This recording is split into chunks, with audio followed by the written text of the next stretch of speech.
Carolus Borromeus terpilih untuk menyiapkan Konsil Trinity dan sebagainya. Carolus Borromeus itu berpikir luar biasa, punya cara berpikir yang luar biasa. Bendahara yang cerdik dipuji oleh Tuhan. Kenapa? Dipuji oleh tuannya karena dia cerdik. Dan bagaimana Anda memakai seluruh potensi dalam diri Anda untuk cerdik mengatasi kesulitan hidup Anda, saudara-saudara yang terkasih. Dan orang menjadi cerdik, orang menjadi keluar dari persoalan, orang yang bisa mengatasi persoalan adalah orang yang bisa melihat sisi lain dari suatu peristiwa. Saya ulangi, melihat sisi lain dari suatu peristiwa. Karena di setiap peristiwa pasti ada pesan, bahkan peristiwa yang menyakitkan, saudara-saudari. Kelebihan orang-orang yang cerdas, kelebihan orang-orang yang terberkati, kelebihan orang-orang yang memakai pikirannya, memakai hati nuraninya untuk bertindak adalah melihat sisi lain dari suatu peristiwa yang dialaminya. Bahkan yang paling parah sekalipun, pasti ada sisi lain, pasti ada jalan keluar, pasti ada solusi. Saudara-saudara terkasih, bahasa kerennya, kenapa kita berfokus pada masalah? Kenapa kita tidak berfokus pada solusi? Kenapa kita berfokus pada satu problem? Padahal banyak hal yang lain bisa kita lakukan. Yesus kau andalanku, Yesus kau andalanku, Yesus kau andalanku, Engkau andalanku sepanjang hidupku. Dalam nama Bapa dan Putra dan Roh Kudus. Amin. Rahmat dan damai sejahtera dari Allah Bapa dan dari Tuhan kita Yesus Kristus bersamamu. Dan bersama rohmu. Selamat sore, Bapak Ibu Saudara-saudari, kita berjumpa pada jam kerahiman Tuhan pada sore hari ini. Bersama dengan Romo Lulus, saya juga dengan umat dari Paroki Yesus Gembala Baik, kami menyampaikan salam sehat untuk Bapak Ibu Saudara-saudari sekalian. Semoga perjumpaan kita membawa sukacita, kegembiraan dalam kasih karunia Tuhan. Hari ini gereja memperingati Santo Carolus Borromeus. Ia memang hebat dalam memperdayakan hidupnya. Sejak usia masih 21 tahun, dia sudah diangkat sebagai kardinal dan sekretaris paus. Dan dia justru menangani persiapan konsili Trente. Dan sebagai uskup, dia melayani dengan kerendahan hati, humilitas. Dan juga dia dikenang karena sebagai uskup dia siap sedia untuk melayani umatnya yang datang mencari dan memohon bantuan daripadanya. Karena itu dia mendirikan seminari-seminari dan juga rumah sakit-rumah sakit. Dan di Indonesia kita kenal para suster Carolus Borromeus. Mereka melanjutkan apa yang telah diretas oleh Santo Carolus Borromeus.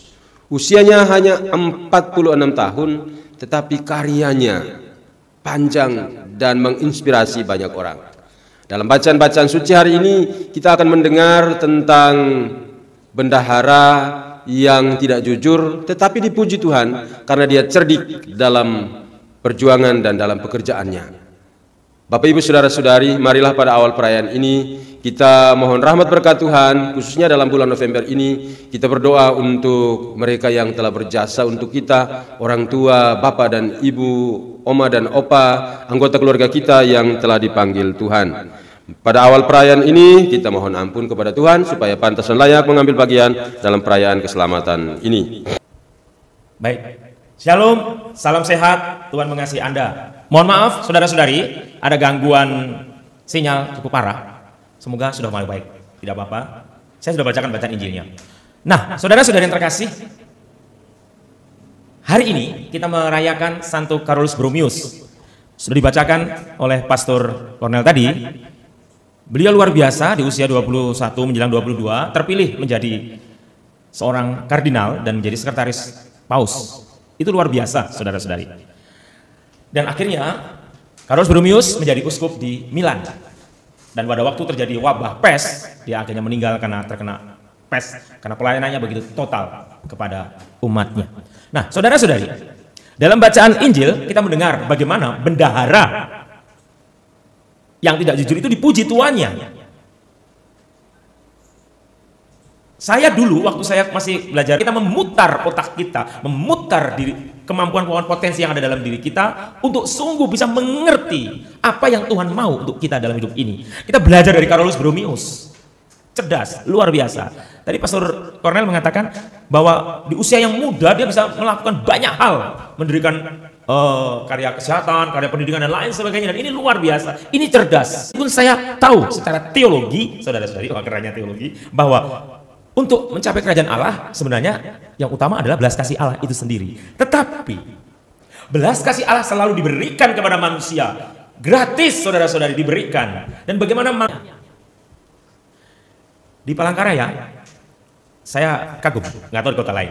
Sekarang ini ada produk-produk itu yang membuat banner-banner spanduk itu dengan iklannya itu fast response. Jadi responnya cepat. Itu di mana-mana sekarang. Dan 24 jam. Luar biasa. Wah, saya terpengaruh iklan itu. 24 jam kan? Karena saya perlu untuk besok mendadak. Sudah jam 11. Saya mendatangi tempat itunya, tempat apa? Pembuatan percetakan baliho itu. Tutup, saudara-saudari. Saya ketok-ketok. Wah, katanya responnya cepat, lambat, saudara. Terpengaruh iklan saya, saudara. Nah, tapi yang mau saya katakan begini, itu orang cerdik dalam dunia periklanan, dalam dunia entertain dan lain sebagainya. Itu bagaimana orang menjadi cerdik, menjadi tanggap. Nah, persoalannya adalah kita ini loh, saudara-saudari. Kita yang anak-anak terang, anak-anak Tuhan ini, bagaimana menghadapi kesulitan hidup itu, tetap cerdik, tetap percaya bahwa Tuhan tidak meninggalkan kita. Karena banyak orang, saudara-saudari, menderita sedikit mengeluh, mengalami kesulitan mengeluh. Tidak berpikir bahwa satu pintu tertutup, pasti ada pintu lain terbuka. Ini yang menjadi tantangan Anda dan tantangan kita semua, bagaimana kita menghadapi kesulitan hidup, apapun itu, saudara-saudari, apapun itu, kita menjadi cerdas. Seluruh potensi yang ada dalam kita menjadi keluar. Dan ini kita mohonkan pada Tuhan. Bagaimana kita mohon pada Tuhan? Kita mohon agar berkat itu melimpah dalam diri kita, terutama kemampuan kita merespon situasi yang ada. Cerita bendahara yang cerdik yang dipuji oleh Tuhan ini adalah kemampuannya merespon situasi. Nah, sebagai anak-anak Tuhan, sebagai pribadi-pribadi yang dipilih Tuhan, Anda dipilih Tuhan, saya dipilih, kita dipilih. Itu merupakan suatu potensi kesempatan yang luar biasa. Tapi bagaimana kesempatan itu kita pakai? Untuk menunjukkan bahwa kita adalah putra-putri pilihan Tuhan, bahwa kita adalah pribadi yang diselamatkan, bahwa kita layak mendapat kerajaan Allah. Bagaimana potensi yang ada dalam diri kita, kita tampilkan. Saudara-saudari yang terkasih, saya tahu tidak mudah. Saya tahu tidak mudah. Tapi kesempatan itu ada dan akan selalu ada dalam kehidupan Anda. Saya punya teman yang luar biasa sekali. Dia luar biasa, saya katakan luar biasa. Kenapa? Kreativitasnya luar biasa. Pikirannya selalu positif. Suatu hari dia karena nggak sempat mencuci, dia titipkan cuciannya itu di laundry. Dia melondrikan cuciannya, mencucikan. Dan ada si tukang laundrynya itu tidak jujur. Ada 3 baju yang sobek. Orang lain mungkin marah-marah. Dia tidak marah, saudara. Saya heran. Kenapa kamu tidak marah? Kan kamu dirugikan. Dia bilang tidak. Loh kenapa? Kan bajumu rusak. Kenapa saya marah? Katanya gitu. Saya malah punya ide, loh kenapa?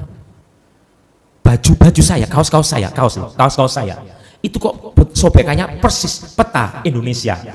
Saya dalam hati, ini orang ini aneh. Iya, kenapa? Sobeknya ke atas seperti Pulau Kalimantan gitu. Ini ide bagus katanya. Kenapa? Kaos saya mau saya jahit, kenapa? Peta Indonesia katanya. Saya langsung pegang kepala gini. Ini orang ini aneh. Nah, tetapi saya melihat dari cara dia berpikir, melihat kesulitannya itu, dia selalu melihat sisi lain dari suatu peristiwa. Saya ulangi saudara-saudari yang terkasih.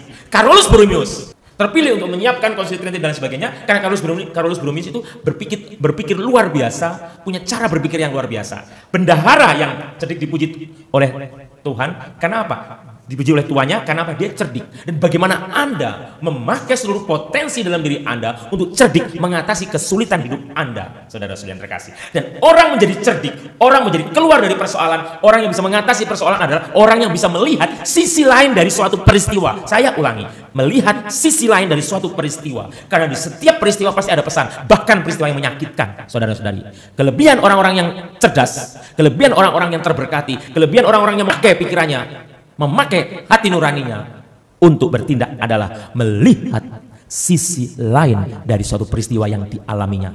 Bahkan yang paling parah sekalipun, pasti ada sisi lain. Pasti ada jalan keluar. Pasti ada solusi.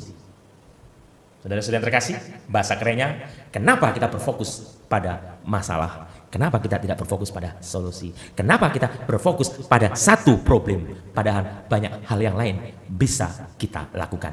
Tuhan memberkati. Marilah mewartakan misteri iman kita. Setiap kali kami makan roti ini dan minum dari piala ini, wafat-Mu Tuhan kami wartakan hingga Engkau datang.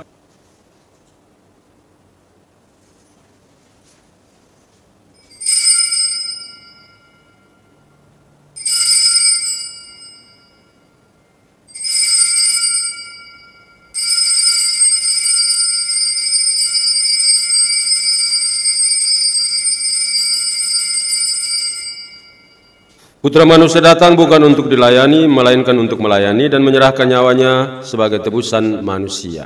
Saudara-saudari, bersama dengan Romo Lulus dan umat Paroki Yesus Gembala Baik, Komsos Paroki Yesus Gembala Baik, kami menyampaikan minta maaf karena sinyalnya tadi tidak mendukung.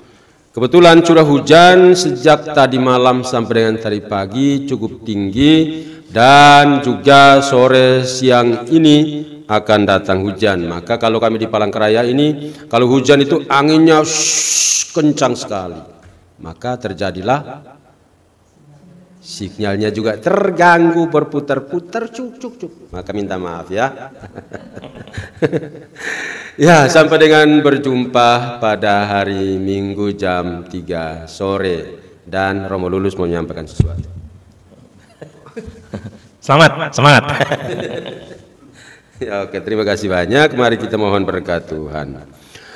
Tuhan bersamamu dan bersama rohmu. Semoga Allah yang Maha Kuasa memberkati saudara sekalian, Bapa dan Putera dan Roh Kudus. Amin. Saudara-saudari, pergilah dalam damai sambil memuliakan Tuhan dengan hidupmu. Syukur kepada Allah.